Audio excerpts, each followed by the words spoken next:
हरियाणा के भिवानी में 19 वर्षीय शिक्षिका मनीषा हत्याकांड की सच्ची कहानी के मुख्य घटनाक्रम कुछ इस प्रकार है। तो चलिए हम महत्वपूर्ण बिंदुओं को बहुत ही सरल भाषा में समझने की कोशिश करेंगे। घटना का क्रम 11 अगस्त 2025। मनीषा, जो भिवानी के एक गांव में प्ले स्कूल में पढ़ाती थी, अपने घर से स्कूल के लिए निकली। उसने अपने पिता को बताया कि वह स्कूल के बाद पास के ही नर्सिंग कॉलेज में एडमिशन के लिए पूछताछ करने जाएगी। उस दिन वह घर नहीं लौटी और उसका फ़ोन बंद हो गया। लापता होने के बाद की स्थिति। चिंतित पिता जब शिकायत दर्ज कराने पुलिस स्टेशन गए तो पुलिस ने मामले को गंभीरता से नहीं लिया और कहा कि वह किसी के साथ भाग गई होगी। 24 घंटे बाद केवल औपचारिकता के साथ गुमशुदगी की दर्ज रिपोर्ट की गई और साथ में यह भी कहा गया कि वह मैरिज सर्टिफिकेट के साथ वापस घर लौट आएगी।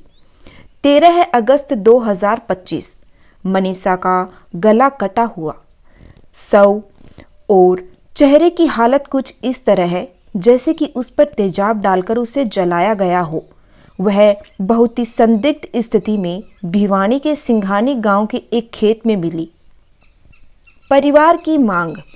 मनीषा के परिवार ने हत्या का संदेह जताया और दोषियों की गिरफ्तारी तक शव का अंतिम संस्कार करने से मना कर दिया। पुलिस की लापरवाही।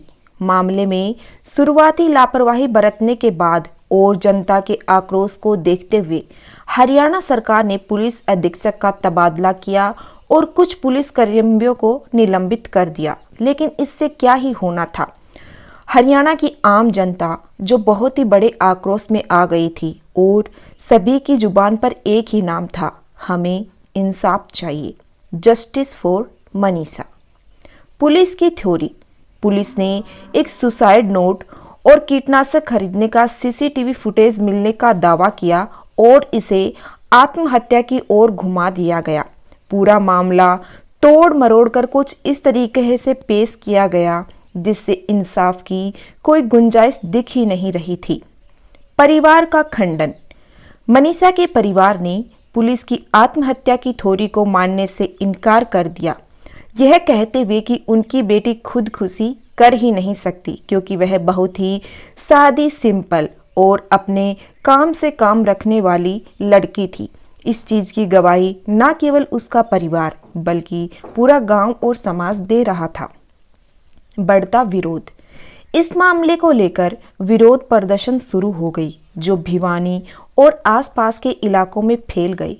छात्र संगठन सड़कों पर उतर आए जिसके बाद इंटरनेट सेवाएं बंद करनी पड़ी और ये हालात 2 दिन तक इसी तरह रहे।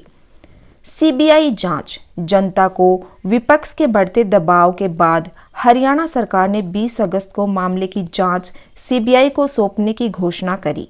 जांच की स्थिति।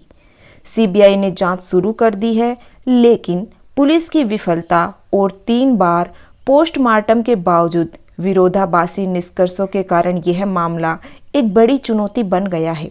मामले की अंतिम स्थिति अभी तक भी स्पष्ट नहीं हुई है। प्रमुख पहलू। पुलिस की भूमिका।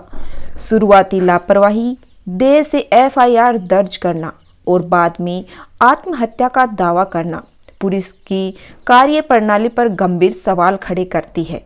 सोशल मीडिया का प्रभाव। इस मामले ने सोशल मीडिया पर भी काफ़ी ध्यान आकर्षित किया है, जहां कई तरह की अफवाहें, अटकलें फैलने से जांच प्रभावित हुई। Postmortem report. 3 बार पोस्टमार्टम होने के बावजूद मनीषा की मौत के सही कारण का संशय बना हुआ है, जिससे परिवार और जनता का संदेह और गहरा हो गया है। तमाम पहलुओं के बावजूद भी दिल्ली एम्स में मनीषा की पोस्टमार्टम रिपोर्ट आने के बाद उसका अंतिम संस्कार कर दिया गया है। मनीषा पंचतत्वों में विलीन हो गई है, लेकिन न्याय अभी भी अधूरा है। मनीषा को न्याय मिले, इसके लिए आवाज़ बुलंद हो सके तो आप वीडियो को ज़्यादा से ज़्यादा शेयर करें और अपनी आवाज़ को ऐसे ही बुलंद बनाए रखें।